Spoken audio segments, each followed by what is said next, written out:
اب ہم ذکر شروع کرتے ہیں آدم علیہ السلام کا۔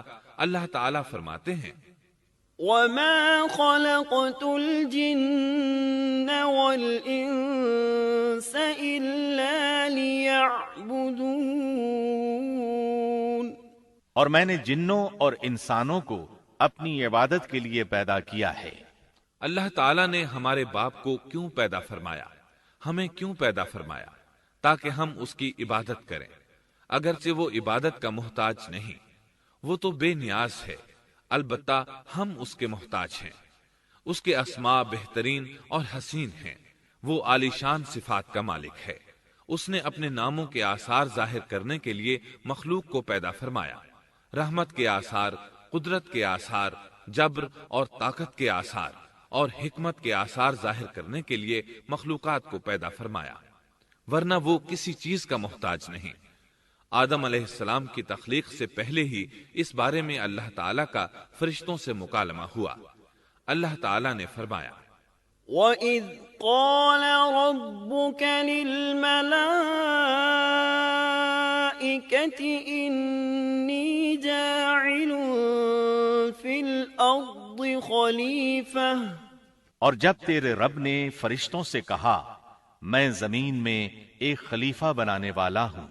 خلیفہ سے مراد ہے نائب، اور یہ کہ اس کی نسل میں سے ہر ایک دوسرے کا خلیفہ ہوگا۔ جبکہ سیدنا ابو بکر صدیق رضی اللہ عنہ نبی اکرم صلی اللہ علیہ وسلم کے خلیفہ ہوئے، سو اللہ نے ایک خلیفہ بنانے کا ارادہ فرمایا جو زمین میں حکومت کرے اور اس کو آباد کرے۔ چنانچہ اللہ تعالیٰ نے فرمایا هُوَ أَنشَأَكُم مِّنَ الْأَرْضِ وَاسْتَعْمَرَكُمْ فِيهَا، اللہ تعالیٰ نے تمہیں زمین سے پیدا کیا اور اسی نے اس زمین میں تمہیں بسایا ہے۔ اللہ تعالیٰ کا ارادہ ہوا کہ زمین کو آباد کروائے، جبکہ جن اس قابل نہیں تھے، کیونکہ ان میں اس قدر عقل و دانش نہیں تھی کہ زمین کو پر رونق اور سرسبز و شاداب رکھ سکیں۔ علماء جنات کے بارے میں کہتے ہیں ان کا سب سے بڑا عقل مند جن انسانوں کے 10 سالہ بچے کے برابر عقل رکھتا ہے، اس لیے زمین کو آباد کرنے کی صلاحیت اللہ تعالیٰ نے انسان کو بخشی۔ اللہ نے انسان کو بہترین ڈھانچے اور حسین ترین شکل و صورت سے نوازا، پھر اپنی روح اس میں پھونکی۔ فرشتوں نے اس سے سوال کیا قالوا أتجعل فيها من يفسد فيها ويسفك الدماء ونحن نسبح بحمدك ونقدس لك قال إني أعلم ما لا تعلمون، ایسی مخلوق کو کیوں پیدا کرتا ہے جو زمین میں فساد کرے اور خون بہائے، اور ہم تیری تسبیح، حمد اور پاکیزگی بیان کرتے ہیں۔ اس کے جواب میں اللہ نے فرمایا جو میں جانتا ہوں تم نہیں جانتے۔ دراصل فرشتوں نے کسی طرح معلوم کر لیا تھا کہ آدم کی اولاد زمین میں فساد کرے گی، خون ریزی کرے گی، لیکن انہوں نے یہ بات اعتراض کے طور پر نہیں کہی تھی، کیونکہ ایسا اعتراض تو گناہ ہے، اور فرشتے پلک جھپکنے کے برابر اللہ کی معصیت اور نافرمانی نہیں کرتے، جیسا کہ ارشاد ہوتا ہے بل عباد مکرمون لا يسبقونه بالقول وهم بأمره يعملون، بلکہ وہ تو نہایت معزز عبادت گزار ہیں، کسی بات میں اللہ پر پیش دستی اور سبقت نہیں کرتے، اور اس کے حکم پر عمل کرتے ہیں۔ اسی طرح ارشاد ہوتا ہے لا يعصون الله ما أمرهم ويفعلون ما يؤمرون،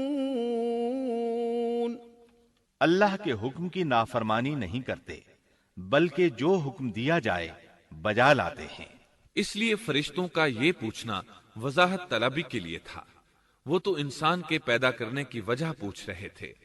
وہ زمین میں جنات کے اعمال اور کرتوت کا مشاہدہ کر چکے تھے، یعنی اللہ تعالیٰ نے انہیں پیدا کر کے اختیار دیا تو وہ فتنہ و فساد اور فسق و فجور میں مبتلا ہو گئے، اور اب ایک اور مخلوق زمین میں بسائی جا رہی تھی، تو اس بات کا امکان تھا کہ یہ مخلوق بھی ان کے نقش قدم پر چلے۔ اس لیے فرشتوں نے تعجب اور حیرت کی بنا پر یہ سوال کیا تھا، اور پوچھنے کا مقصد یہ تھا کہ کیا یہ بھی جنوں کی طرح ہوں گے؟ اس طرح انہیں یہ خدشہ لاحق ہوا کہ شاید ان سے اللہ کی عبادت میں کوتاہی یا کمی واقع ہوئی ہے، جس کی وجہ سے اللہ کو نئی مخلوق پیدا کرنا پڑی۔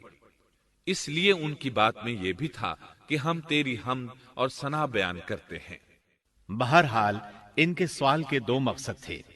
کیا یہ جنوں کی طرح فساد کرنے والی قوم ہے؟ کیا ہم سے تیری عبادت میں کوتاہی ہوئی ہے؟ اس پر اللہ تعالیٰ نے فرمایا، جو میں جانتا ہوں وہ تم نہیں جانتے۔ اس موقع پر فرشتوں کے ذہنوں میں ایک اور بات بھی آئی۔ وہ آپس میں کہنے لگے کہ اللہ تعالیٰ جو بھی مخلوق پیدا کرے گا وہ ہم سے زیادہ معزز اور عالم نہیں ہو سکتی۔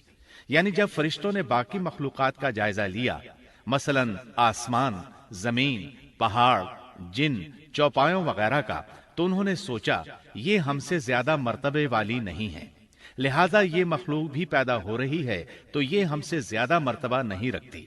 یہ ہمارا خاص مقام ہے کہ اللہ کی تسبیح میں مصروف ہیں، کفر سے محفوظ ہیں، ہر حکم بجا لاتے ہیں، اللہ کے تمام احکامات پورے کرتے ہیں، آسمان اور زمین میں اس کا حکم نافذ کرتے ہیں، اور اللہ کے نزدیک ہم سب سے زیادہ شرف والے ہیں۔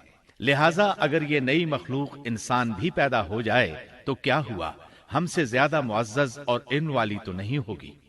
بہرحال جب اللہ تعالیٰ نے آدم کو پیدا کیا تو زمین کی مٹی لانے کا حکم فرمایا، چنانچہ اللہ تعالیٰ کے پاس مٹی لائی گئی۔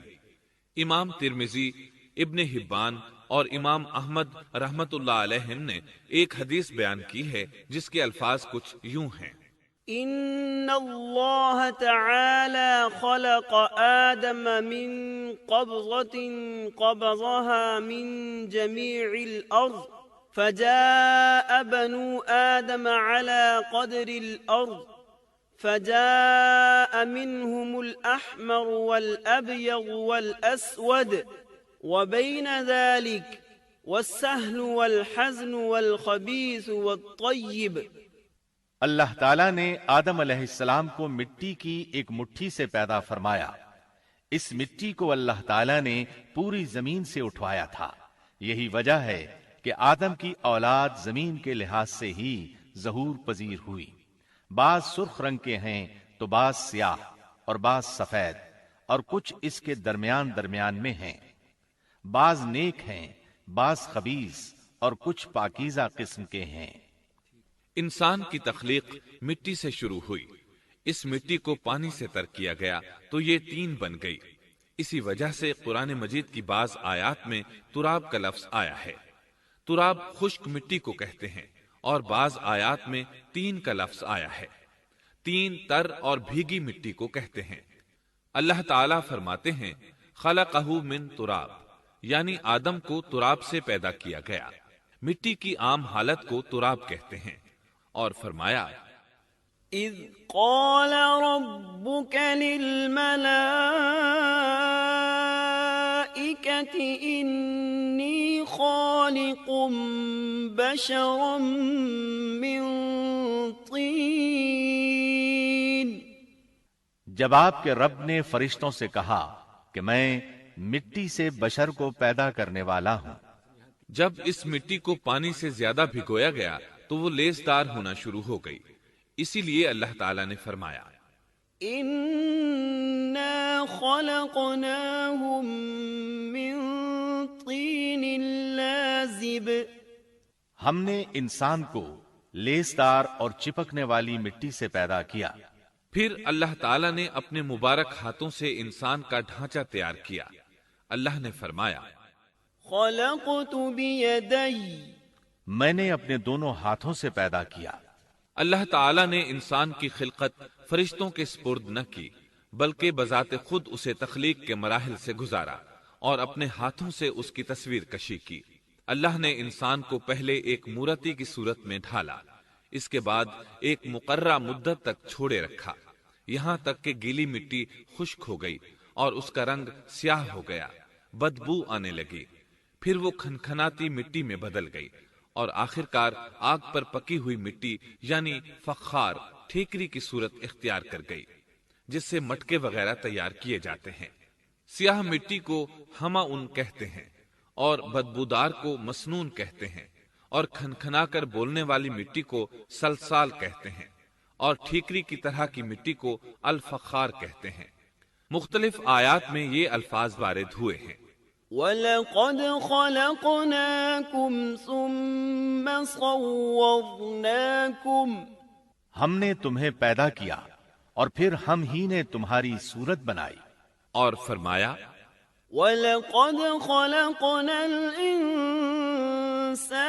مِنْ صَلْصَالٍ مِنْ حَمَإٍ مَسْنُونٍ اور یقیناً ہم نے انسان کو کھنکھناتی خشک مٹی سے پیدا کیا جو کہ بدبودار اور سیاہ گارے سے خشک ہوئی تھی۔ اور فرمایا خلق الانسان من صلصال كالفخار اللہ نے انسان کو کھنکھناتی مٹی سے پیدا کیا جو کہ ٹھیکری کی طرح تھی۔ ان تمام آیات کریمہ میں کوئی تناقض، تعارض اور اختلاف نہیں، اس لیے کہ ان مختلف آیات میں انسان کو اس کی تخلیق کے مختلف مراحل کی یاد دہانی کرائی گئی ہے۔ خلاصہ کلام یہ ہوا کہ تخلیق کے عمل کا پہلا مرحلہ تراب تھا، یعنی عام حالت والی خشک مٹی، پھر تین یعنی بھگوئی ہوئی مٹی، پھر لیس دار مٹی یعنی سلسال، پھر ٹھیکری کی طرح کی مٹی یعنی فخار، اور یہ کام جمعے کی آخری گھڑی میں کیا گیا۔ اور یہ دن اللہ کے لحاظ سے شمار ہونے والے دنوں میں سے ہمارے دنوں کی طرح نہ تھا، ہمارے اور اللہ کے دن مختلف ہیں۔ تخلیق آدم دراصل اللہ کا کرشمہ ہے، انسانوں کو ایک صورت عطا کی گئی۔ اس مرحلے کا تذکرہ بخاری اور مسند احمد کی ایک روایت میں ہے۔ خلق اللہ آدم وطوله 60 ذراعا فكل من يدخل الجنة على صورة آدم فلم يزل الخلق ينقص حتى الآن۔ اللہ نے آدم کو پیدا کیا اور ان کا قد 60 ہاتھ یا 60 میٹر لمبا تھا۔ تمام جنتی لوگ اس قد آدم کے ساتھ جنت میں داخل ہوں گے، اور اس وقت سے لے کر آج تک مخلوق کا قد کم ہوتا چلا آ رہا ہے۔ بعد والے لوگ گزشتہ زمانے کے لوگوں سے ہمیشہ چھوٹے قد کے ہوتے چلے آ رہے ہیں۔ بہرحال سب سے پہلے اور سب سے لمبے انسان آدم علیہ السلام تھے۔ امام احمد نے منفرد طور پر ایک روایت بیان کی ہے، اس میں رسول اکرم صلی اللہ علیہ وسلم نے آدم علیہ السلام کی لمبائی 60 ہاتھ یعنی 60 میٹر اور چوڑائی 7 ہاتھ بیان فرمائی ہے۔ سبحان اللہ! سیدنا آدم کس قدر ضخیم اور عظیم مخلوق تھے۔ صحیح مسلم اور مسند احمد کی روایت میں ہے، لما خلق الله آدم تركه ما شاء أن يدع فجعل إبليس يطيف به ينظر إليه فلما رآه أجوف عرف أنه خلق لا يتمالك۔ اللہ نے آدم کو پیدا کیا تو اسے اپنی منشا کے مطابق کچھ عرصہ ڈھانچے کی صورت میں چھوڑے رکھا۔ ابلیس اس کے ارد گرد چکر لگانے لگا۔ اس نے دیکھا کہ وہ پیٹ والا ہے۔ وہ سمجھ گیا کہ یہ مخلوق اپنے آپ پر کنٹرول نہیں کر سکے گی۔ اس حدیث سے معلوم ہوتا ہے کہ انسانوں کی طرح جنات کا پیٹ نہیں ہے، صرف انسان ایسا ہے جس کا اندر والا حصہ کھوکھلا ہے۔ بہرحال اللہ نے انسان کو اس شکل و صورت میں پیدا فرمایا۔ احادیث مبارکہ میں آدم علیہ السلام اور ابلیس ملعون کا قصہ تفصیل سے بھی موجود ہے اور مختصر بھی۔ مثلا تفسیر تبری میں سیدنا عبداللہ بن عباس رضی اللہ عنہما سے روایت ہے، اللہ تعالیٰ نے آدم علیہ السلام کی مٹی کا حکم دیا، مٹی لائی گئی۔ اللہ تعالیٰ نے آدم علیہ السلام کو لیسدار اور بدبودار سیاہ مٹی سے پیدا فرمایا، اور یہ کام اللہ نے اپنے مبارک ہاتھوں سے کیا۔ آدم 40 راتیں مجسمے کی صورت میں پڑے رہے، جسم موجود تھا لیکن روح نہیں تھی۔ ابلیس آتا، اس ڈھانچے کو ٹھوکر لگاتا تو جسم سے ایسی آواز نکلتی جیسے خالی مٹکے پر ہاتھ مارنے سے نکلتی ہے۔ اسی لیے اللہ نے بھی فرمایا ہے کہ وہ کھنکھناتی مٹی سے پیدا کیے گئے۔ آدم علیہ السلام میں روح ڈالنے سے پہلے ایک مرتبہ فرشتوں کا ان کے پاس سے گزر ہوا تو وہ کچھ گھبرا سے گئے۔ ابلیس کو تو بہت زیادہ گھبراہٹ کا سامنا کرنا پڑا۔ وہ گزرتے ہوئے ٹھوکر مارتا اور کہتا، تجھے کسی خاص مقصد کے لیے پیدا کیا گیا ہے۔ یہ کہہ کر وہ آدم کے منہ میں داخل ہو جاتا اور کمر کے راستے باہر آ جاتا اور فرشتوں سے مخاطب ہو کر کہتا، اس سے گھبرانے کی کوئی ضرورت نہیں۔ اگر مجھے اس پر مسلط کر دیا گیا تو میں یقیناً اسے ہلاکت میں ڈال دوں گا، اور اگر اسے مجھ پر مسلط کر دیا گیا تو بلا شبہ میں اس کی نافرمانی کروں گا۔ اندازہ کیجئے وہ تعجب کر رہا ہے کہ انہیں کیوں پیدا کیا گیا ہے۔ اس کی آدم علیہ السلام سے دشمنی کس قدر پرانی ہے، گویا ابتدا ہی سے یہ عداوت پر ڈٹ گیا تھا۔ بہرحال اللہ نے آدم میں روح پھونکی۔ اس مضمون کو قرآن مجید میں جا بجا ذکر کیا گیا ہے۔ اللہ تعالیٰ فرماتے ہیں، فَإِذَا سَوَّيْتُهُ وَنَفَخْتُ فِيهِ مِن رُّوحِي فَقَعُوا لَهُ سَاجِدِينَ۔ جب میں اس کو ٹھیک ٹھاک کر لوں اور اس میں اپنی روح پھونک دوں تو تم سب اس کے سامنے سجدے میں گر پڑنا۔ ایک اور جگہ فرمایا، إن مثل عيسى عند الله كمثل آدم خلقه من تراب ثم قال له كن فيكون۔ اللہ تعالیٰ کے نزدیک عیسیٰ علیہ السلام کی مثال ہو بہو آدم علیہ السلام کی مثال ہے۔ اللہ نے انہیں مٹی سے بنا کر کہا ہو جا، وہ ہو گئے۔ اللہ نے آدم علیہ السلام کو مٹی سے پیدا کیا، اپنے ہاتھوں سے بنایا، پھر اس میں روح پھونکی۔ اس کا مفصل بیان احادیث میں موجود ہے۔ جب ان میں روح پھونکی گئی اور ابتدا میں روح جیسے ہی سر کے اندر داخل ہوئی، آدم علیہ السلام کو چھینک آ گئی۔ فرشتوں نے آدم علیہ السلام سے کہا، الحمدللہ کہیے۔ انہوں نے کہہ دیا۔ اللہ کی اس تعریف کے جواب میں اللہ تعالیٰ نے فرمایا، رحمک ربک، یعنی تجھ پر تیرا رب رحم فرمائے۔ سبحان اللہ، اللہ ذوالجلال والاکرام نے آدم علیہ السلام میں روح مکمل ہونے سے پہلے ہی انہیں اپنی رحمت سے سرفراز فرما دیا۔ بہرحال جب روح ان کی آنکھوں میں داخل ہوئی اور انہوں نے جنت کے پھلوں کو دیکھا تو ان میں غور و فکر کرنے لگے۔ جب روح پیٹ میں داخل ہوئی تو کھانے کی طلب محسوس ہوئی۔ ابھی روح ٹانگوں تک پہنچی نہیں اور کھانے کی خواہش پہلے ہی محسوس ہونے لگی۔ اس جلد بازی اور عجلت کی وجہ سے اللہ تعالیٰ نے فرمایا، خلق الانسان من عجل۔ انسان جلد باز مخلوق ہے۔ جب آدم علیہ السلام کو پیدا کر دیا گیا تو اللہ تعالیٰ نے ان کی پشت پر ہاتھ پھیرا۔ ہاتھ پھیرتے ہی ان کی پشت سے قیامت تک پیدا ہونے والے انسان باہر نکل آئے۔ آدم کی تمام اولاد ان کے سامنے ظاہر ہو گئی، اور یہ بات نہایت وضاحت اور صراحت کے ساتھ قرآن مجید اور احادیث مبارکہ میں موجود ہے۔ مسلم بن یسار رحمت اللہ علیہ بیان کرتے ہیں کہ سیدنا عمر بن خطاب رضی اللہ عنہ سے کسی نے اس آیت کریمہ کے بارے میں پوچھا، وَإِذْ أَخَذَ رَبُّكَ مِن بَنِي آدَمَ مِن ظُهُورِهِمْ ذُرِّيَّتَهُمْ وَأَشْهَدَهُمْ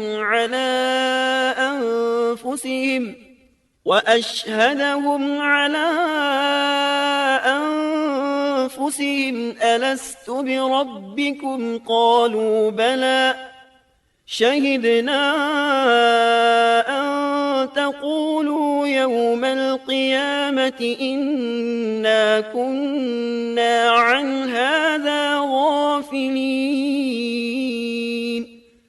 اور جب آپ کے رب نے اولاد آدم کی پشت سے ان کی اولاد کو نکالا اور ان سے انہی کے بارے میں اقرار لیا کہ کیا میں تمہارا رب نہیں؟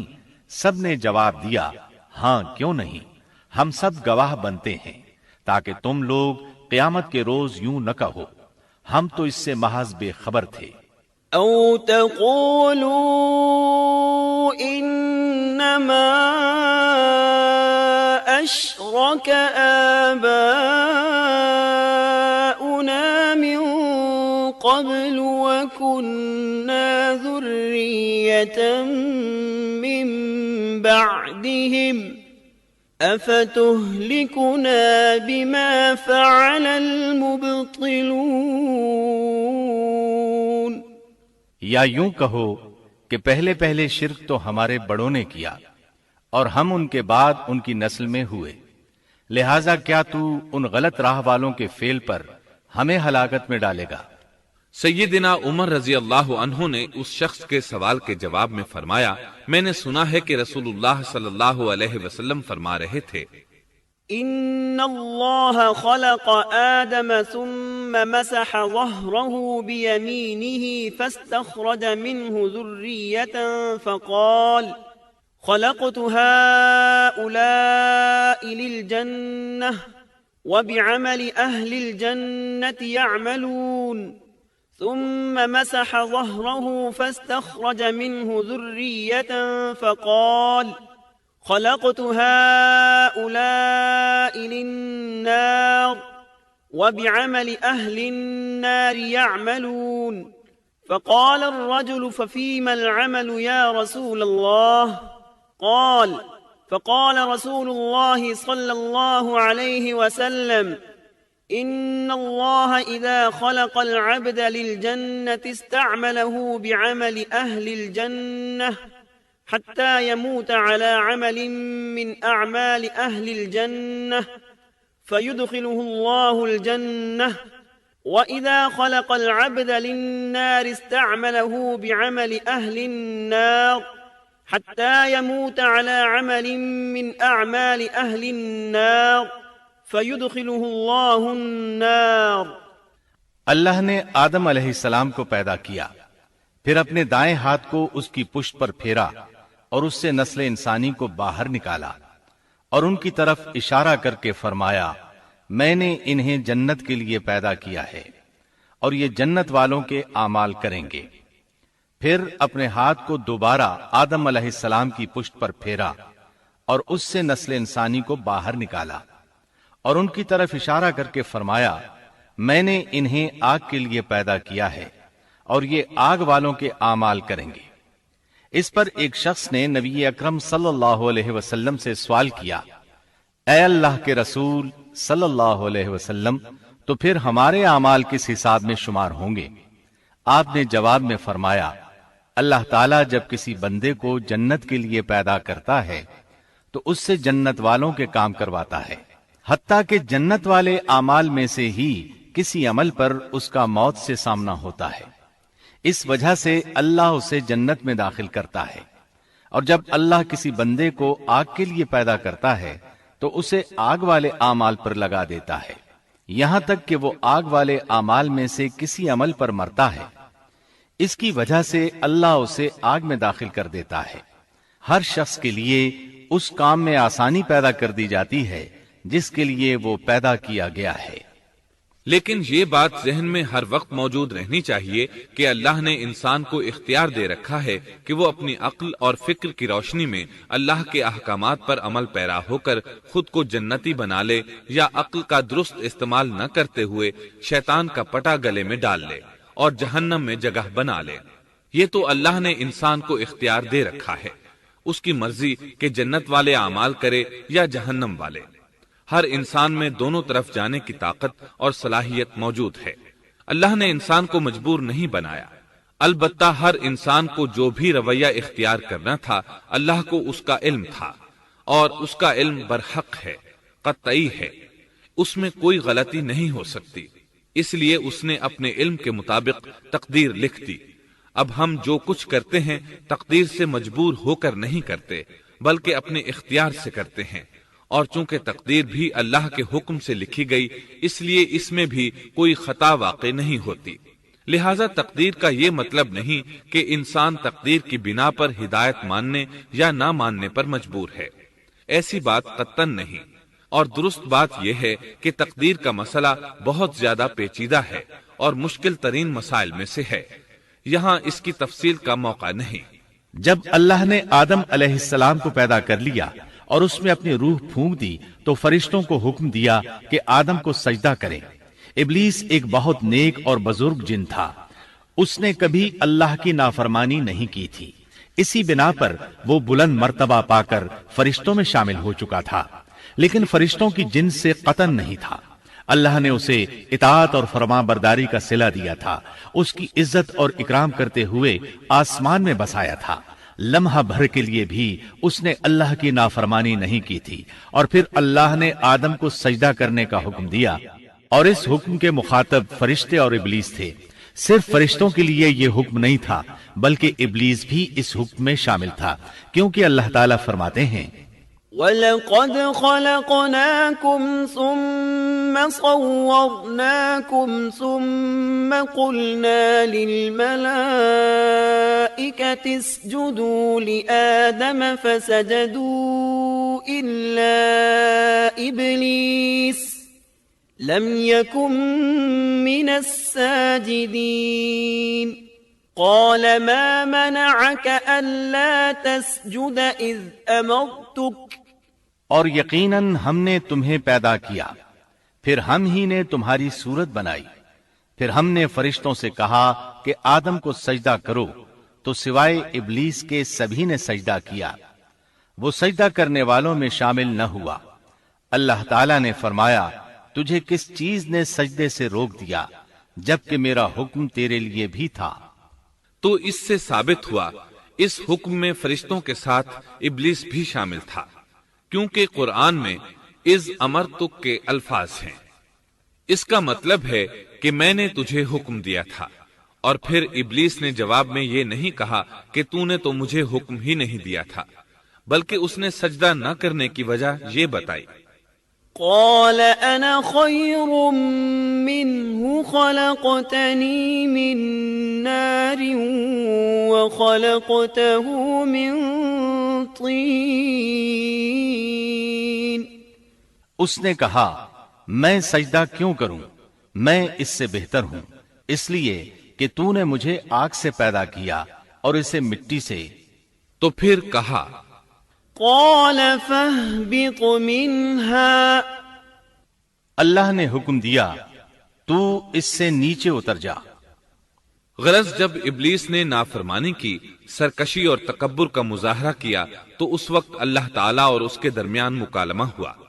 اللہ نے اس کی سرکشی دیکھ کر اسے سزا دیتے ہوئے فرمایا، قال فاهبط منها فما يكون لك أن تتكبر فيها فاخرج إنك من الصاغرين قال أنظرني إلى يوم يبعثون قال إنك من المنظرين قال فبما أغويتني لأقعدن لهم صراطك المستقيم ثم لآتينهم من بين أيديهم ومن خلفهم وعن أيمانهم وعن شمائلهم وَلَا تَجِدُ أَكْثَرَهُمْ شَاكِرِينَ۔ اس جنت سے اتر جا، تجھے کوئی حق حاصل نہیں کہ تو اس جنت میں رہ کر تکبر کرے۔ ابلیس نے جواب میں کہا، مجھے قیامت کے دن تک مہلت دے دیجئے، یعنی اتنی لمبی عمر دے دیجئے کہ میں قیامت تک زندہ رہوں، موت نہ آئے۔ اللہ نے فرمایا، تجھے مہلت دے دی گئی، لیکن ایک وقت مقررہ تک۔ اور جب شیطان اس طرف سے مطمئن ہو گیا کہ اسے مہلت مل گئی، تب اس نے کہا، چونکہ تو نے مجھے گمراہ کر دیا ہے، اس وجہ سے میں قسم کھاتا ہوں کہ میں انسانوں کی گمراہی کے لیے تیرے سیدھے راستے پر بیٹھ جاؤں گا، پھر ان کے آگے سے، ان کے پیچھے سے، ان کے دائیں سے، ان کے بائیں سے ان کے پاس آؤں گا، اور آپ ان میں سے اکثر لوگوں کو شکر گزار نہیں پائیں گے۔ اللہ تعالیٰ نے شیطان کا رد کرتے ہوئے فرمایا، یہاں سے ذلیل و خوار ہو کر نکل جا۔ ان میں سے جو شخص بھی تیرا حکم مانے گا میں ایسے تمام گمراہوں سے جہنم کو بھر دوں گا۔ جو انسان بھی تیرا پیروکار بنے گا وہ جہنم کا مستحق اور حقدار ٹھہرے گا۔ قرآن مجید میں دوسرے مقامات پر بھی اس گفتگو کو نئے پیرائے میں دہرایا گیا ہے۔ مثلا اللہ نے فرمایا، وَلَقَدْ خَلَقْنَا الْإِنسَانَ مِنْ صَلْصَالٍ مِنْ حَمَإٍ مَسْنُونٍ وَالْجَانَّ خَلَقْنَاهُ مِنْ قَبْلُ مِنْ نَارِ السَّمُومِ وَإِذْ قَالَ رَبُّكَ لِلْمَلَائِكَةِ إِنِّي خَالِقٌ بَشَرًا مِّن صَلْصَالٍ مِّنْ حَمَإٍ مَّسْنُونٍ فَإِذَا سَوَّيْتُهُ وَنَفَخْتُ فِيهِ مِن رُّوحِي فَقَعُوا لَهُ سَاجِدِينَ فسجد الملائكة كلهم أجمعون إلا إبليس أبى أن يكون مع الساجدين قال يا إبليس ما لك ألا تكون مع الساجدين قال لم أكن لأسجد لبشر خلقته من صلصال من حمأ مسنون قال فاخرج منها فإنك رجيم وَإِنَّ عَلَيْكَ اللَّعْنَةَ إِلَى يَوْمِ الدِّينِ یقیناً ہم نے انسان کو کھنکھناتی مٹی سے پیدا فرمایا ہے جو کہ سڑے ہوئے گارے کی تھی، اور اس سے پہلے ہم نے جنات کو لو والی آگ سے پیدا کیا، اور جب تیرے پروردگار نے فرشتوں سے فرمایا میں انسان کو سیاہ بدبودار کھنکھناتی مٹی سے پیدا کرنے والا ہوں، جب میں اسے پورا بنا چکوں اور اس میں اپنی روح پھونک دوں تو تم سب اس کے لیے سجدے میں گر پڑنا۔ چنانچہ تمام فرشتوں نے سجدہ کیا سوائے ابلیس کے، اس نے سجدہ کرنے والوں میں شمولیت اختیار کرنے سے صاف انکار کر دیا۔ اللہ تعالیٰ نے فرمایا اے ابلیس تجھے کیا ہوا کہ تو سجدہ کرنے والوں میں شامل نہ ہوا؟ وہ بولا میں ایسے انسان کو سجدہ نہیں کر سکتا جسے تو نے سیاہ بدبودار کھنکھناتی مٹی سے پیدا کیا ہے۔ اللہ تعالیٰ نے فرمایا اب تو بہشت سے نکل جا کیونکہ تو مردود ہے اور تجھ پر قیامت کے دن تک میری پھٹکار ہے۔ قال